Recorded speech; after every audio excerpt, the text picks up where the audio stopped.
Namaste. Howdy, y'all. Welcome to my course, Philosophy 3610, on which I'm calling a religious quest on creation, creativity, and recreation. And during this religious quest, we're going to explore a number of different creation stories in various religious texts and religious traditions, because creation stories are not so much about the past as they are about the present and the future.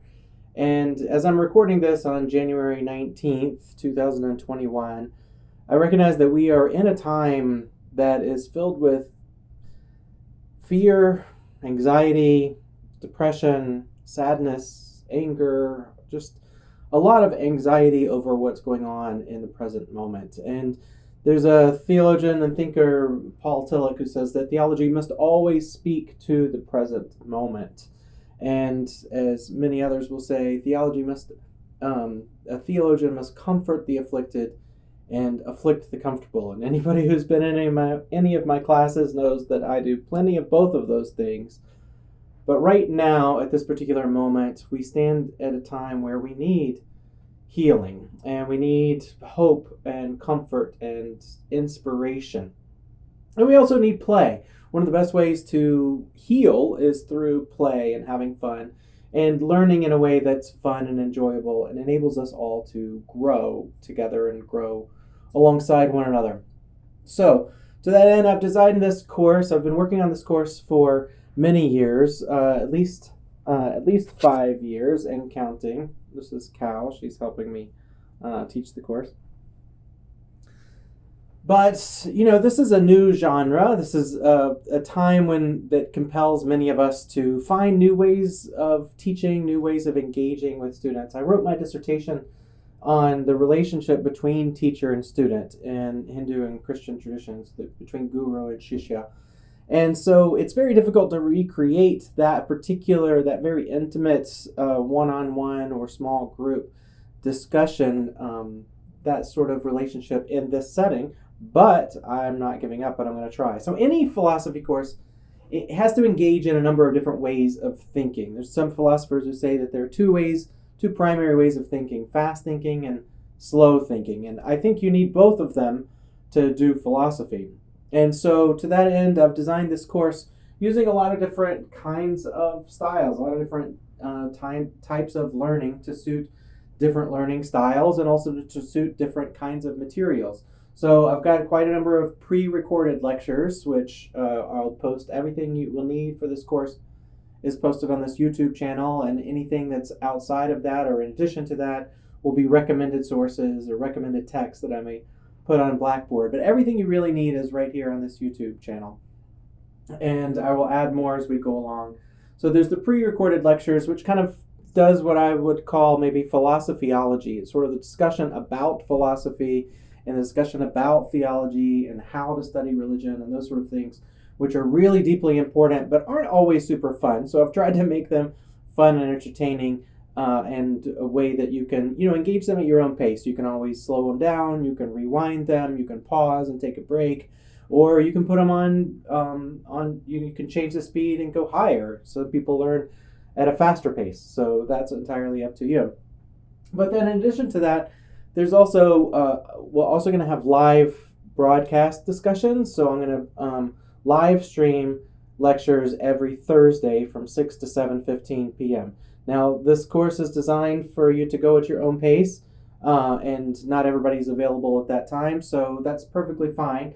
I've got a number of students that are going to join me for those discussions, and if you want to be a part of those, you're welcome to, but there's absolutely no pressure to do so. So those will go, I'll have a Google Meet that goes alongside the Google or the YouTube live stream. And part of what we're going to do in those sessions is in addition to the lecture portion, we'll also have a practice discussion. So small group discussion with me and the people that are in that Google Meet. Hopefully that will be you. But if not, there are others that can model this kind of practice of learning to have phenomenological discussions about important texts and important topics related to any number of things that are relevant to our world today. In addition to that, I've also posted a number, or will be posting more videos that are really on meditation practices. So there are just a wide array of meditation practices that come to us from a wide array of human religious traditions. And so I've given you a sampling of those, and not that I'm any expert on meditation at all. This is actually more of a new thing for me, but trying to get into some of these practices and not just talk about them in an intellectual, academic, historical sense, or sociological, ethnographic way, but also to really engage them in practice, to put them into practice. So some of those, I'll try and walk you through how I meditate and how I do these practices in order to try and give you the tools that maybe some of them will work for you and you will be into them. And if not, that's okay too, but at least you'll have an understanding of how religious meditation, prayer, and those sort of things are practiced, and have an example of those types of healing practices. Well, also, in addition to that, you're going to meet, I'm going to organize you into small groups, those who are enrolled in the Fitchburg State course. It organizes you into small groups of 3 to 4 students, and every couple of weeks, I've got the due dates on the syllabus, which is attached here, but every couple of weeks, you'll meet with your small group, and you'll just have a discussion about the material. So the things that you've learned through the lectures, pick out 1 or 2 specific things. I'll say more about that as we get into it, but there will be 4 podcasts. I call them podcasts, but they're not really podcasts. They're really just a recording of you and your classmates discussing the material that's covered in the lectures and the discussions and those sorts of things. And sort of definitely modeling the phenomenological method, which is part of what's in the theory and method portion of the pre-recorded lectures. So you'll see those very soon. So that's a major part of the course. That's 80% of your grade comes from those 4 podcast recordings, which again will be about 20 to 30 minutes, and in groups of 3 or 4 students each. They're not group graded. Everything is individually graded. But nonetheless, you perform that together as part of a group, because that's how you can have a small group philosophical, theological discussion. We'll also have a couple of individual meetings. I think it's really important for teacher and student to have these individual meetings where we get to know each other. Of course, I will get to know you a lot through listening to your discussions with one another, and you'll learn a lot about me throughout these lectures and that sort of thing. But it's important to have those times where we can meet one-on-one. And again, that's a different kind of thinking. It's a different kind of engagement. It's a different kind of learning. And so we've got lots of different tools in our tool belt here in order to guide you along this religious quest.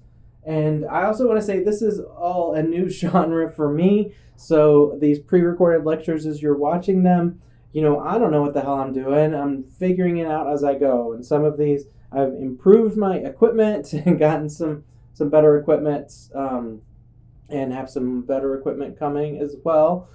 But some of the recordings, I didn't really know what I was doing. I didn't have good equipment. I have more than a few examples to share about why you shouldn't trust Amazon reviews. Learned the hard way from that. But there's a lot in here.